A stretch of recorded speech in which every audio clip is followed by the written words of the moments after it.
बाबा, ये ऐसा नहीं है। आप ही ने तो सिखाया था कि परिवार बहुत जरूरी चीज होती है और उसकी रक्षा करना परिवार के सदस्यों का सबसे बड़ा धर्म होता है। और मैंने बस परिवार की रक्षा की।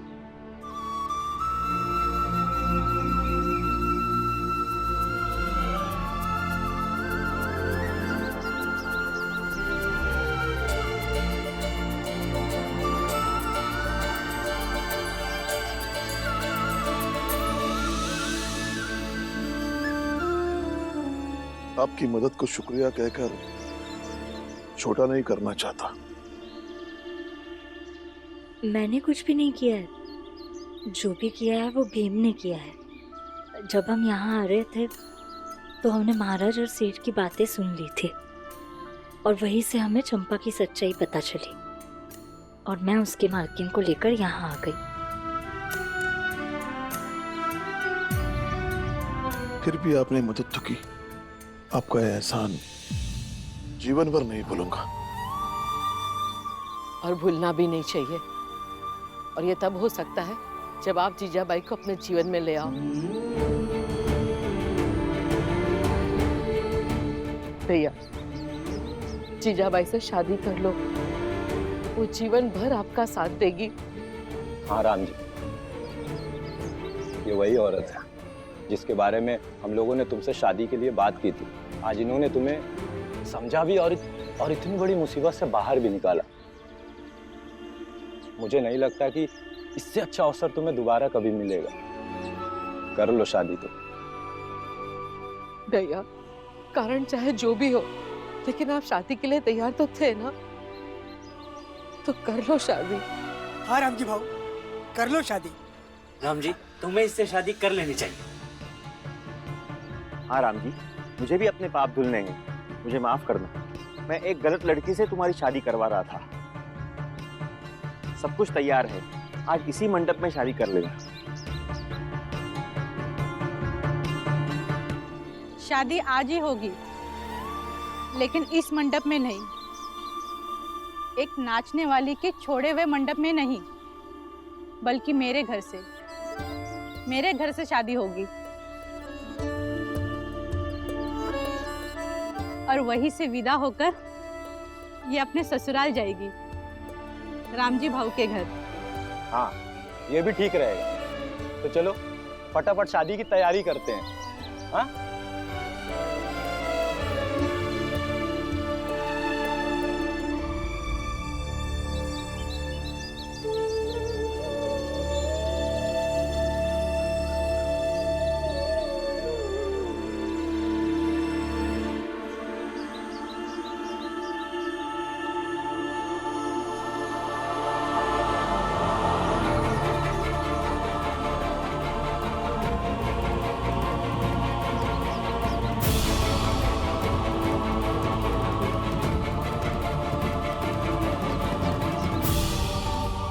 भैया, भीम अभी बच्चा है। बड़ों का फर्ज होता है उचित फैसले लेने का, चाहे उस फैसले से बच्चे खुश हो या दुखी हो। क्योंकि दूर का सोचोगे तो पाओगे कि आने वाले समय में जिस बात से भीम दुखी हुआ है वही बात उसे सही लगने लगेगी। चल चल शादी कर लो।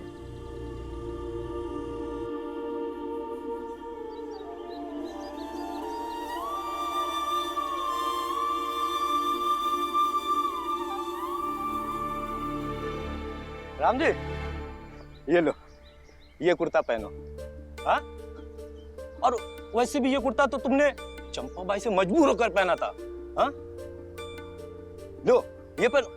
और ये दाढ़ी बाल भी तो बनाओ। देखो, लेकिन पुलंचन, लेकिन वेकिन कुछ नहीं। हाँ? मैं दाढ़ी बाल बनाता हूँ। अरे शादी में जाओगे तो जीजाबाई को लगेगा कि तुम उसके दूल्हा हो।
मेरी बात, दूसरी शादी कर लीजिएगा, वादा कीजिए।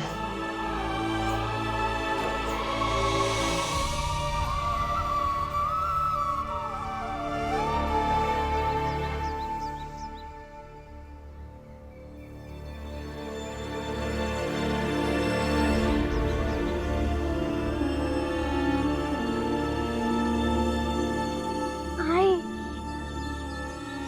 अब रो क्यों रही हो? बाबा की दूसरी शादी के लिए आपने तो जाते जाते कसम दे गई थी और अब हो रही है।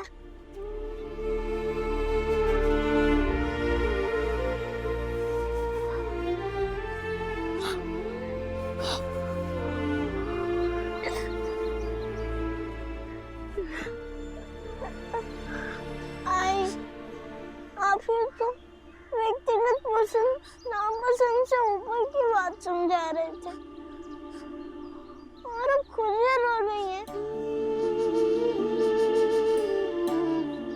और अगर आप ऐसे रहेंगे तो मैं क्या करूँगा? मैं भी रोने लगूंगा।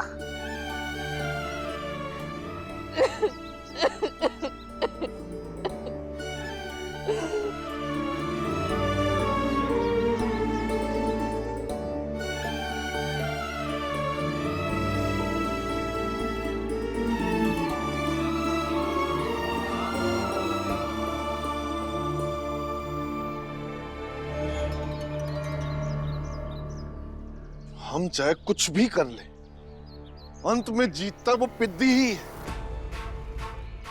विद्यालय की पढ़ाई की मांग से लेकर बाप की शादी तक फैसले उसी के हक में होते। तंग आ चुके हैं उस पिद्दी से। सही कह रहे हैं सेठ जी आप। हमें तो अब लगने लगा है कि उस भीमराव पे कोई ना कोई प्रभु का आशीर्वाद अवश्य।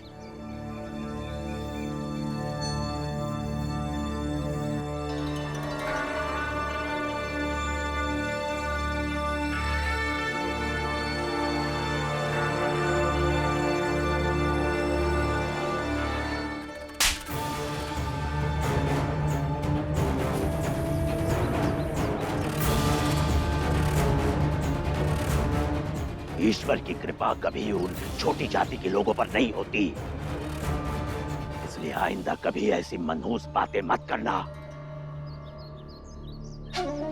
क्षमा महाराज, क्षमा। शांत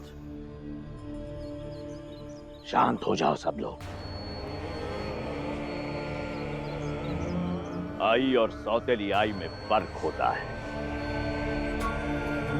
और इसी फर्क में उस भीमराव की सारी जिंदगी पिस जाएगी। ठीक है, चंपा तो राम जी की दूसरी पत्नी नहीं बन पाई, लेकिन जीजाबाई तो चंपा बन सकती है ना।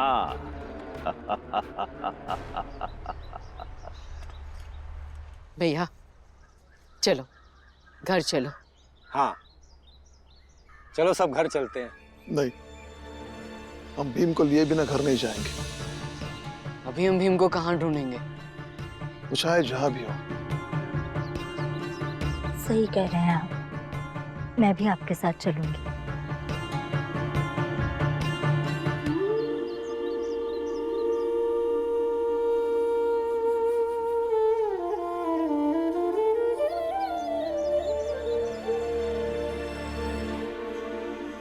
भीम बेटा, घर चलो।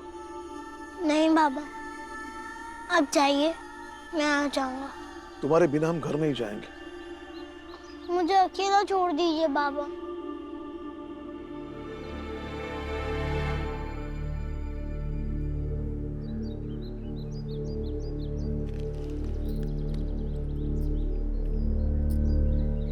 हम तुम्हें अकेला छोड़ने नहीं आए हैं विवा। विवा?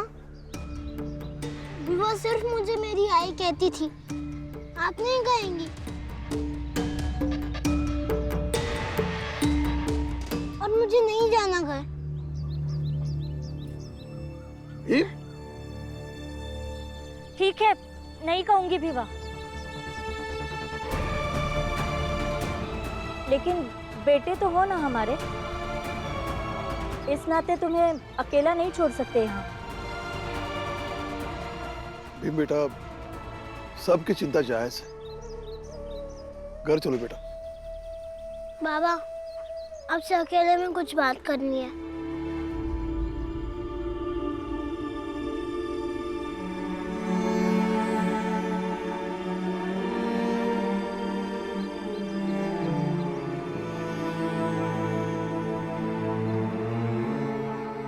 बता बेटा।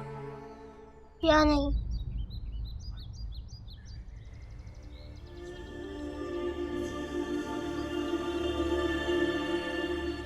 बोल बेटा। बाबा, आप इनसे शादी करके इन्हें ले आए हैं और मैं नहीं चाहता कि मैं उनसे बहस करूं,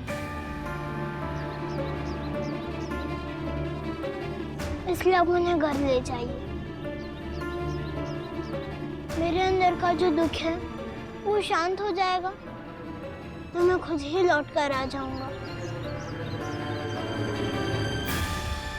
कैसा दुख बेटा? भीम बेटा, दुख कम करने का एक तरीका होता है कि उसे बताया जाए। बता बेटा। यही क्या जाए कि कमी ज्यादा कर रही है और जाए कि बहुत याद आ रही है, और अगर घर जाऊंगा तो आए कि मुझे पूरा घर खाली खाली लगेगा, और अगर ऐसे भटकता रहूंगा तो आई बीच बीच में कल्पना में दिखते रहेगी। लेकिन बेटा, बाबा, कोई और मेरा दुख समझे या ना समझे, लेकिन आप तो मेरा दुख समझ सकते हैं ना।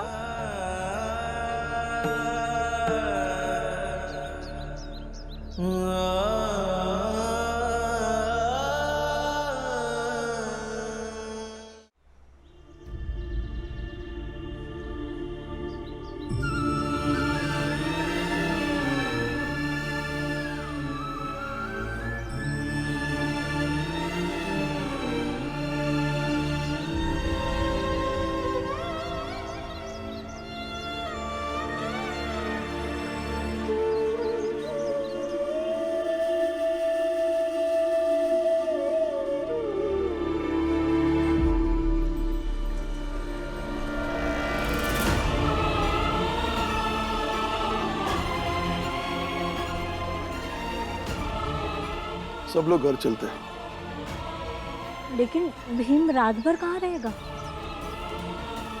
अपने आई से मिलेगा।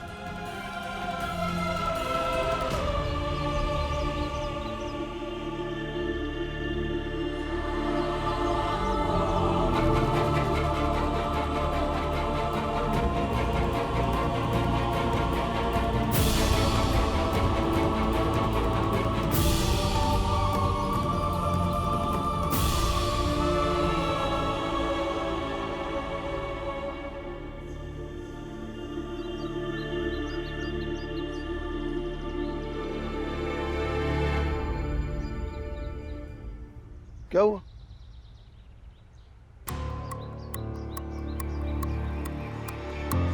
मुझे नहीं पता आप सब में किसका कितना मन था मुझे इस घर की बहू के रूप में स्वीकार करने का, लेकिन अब तो मैं इस घर की बहू बन गई हूँ ना,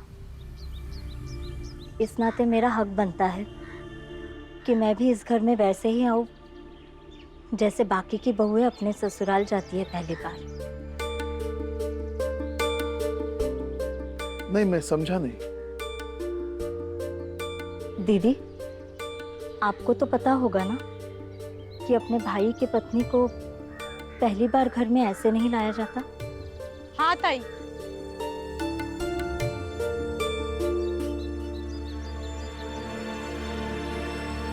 सही कह रही है ये। और एक बाप होने के नाते मैं ये उम्मीद कर सकता हूँ कि मेरी बेटी को वही प्यार, सम्मान और इज्जत मिले जिसकी वो हकदार है। सही कहा आपने, इन्हें अवश्य उचित सम्मान मिलेगा, इनका वो हक है।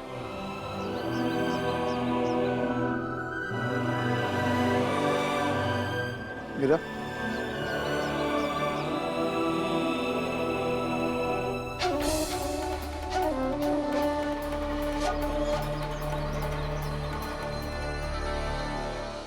सुना तुम लोगों ने राम जी की दूसरी शादी का नतीजा? पहले ही दिन भीमराव अपने घर से दूर हो गया, अपने घर वालों से दूर हो गया और भटक रहा है। लेकिन ऐसे तो महाराज वो राम जी अपने बेटे को फिर से मना कर घर ले जाएगा। तो ले जाने दो पंडित जी, ऐसे ही भीमराव घर से भागता रहेगा और राम जी उसे मनाकर घर ले जाता रहेगा और इस भाग दौड़ में उसका पूरा परिवार टूटकर बिखर जाएगा। बड़ा नाज है राम जी के परिवार को कि भीमराव अंबेडकर एक बड़ा आदमी बनेगा। अब तो जीवन भर भटकने वाला राहगीर बनकर रह जाएगा। सत्य कह रहे हैं, हमारा आधा काम हो चुका है। और महाराज, बचा हुआ आधा काम भी पूरा हो जाएगा। लेकिन कैसे पूरा हो जाएगा? पंडित जी, राम जी की दूसरी पत्नी जीजाबाई घर के अंदर जाने से पहले ही रुक गई।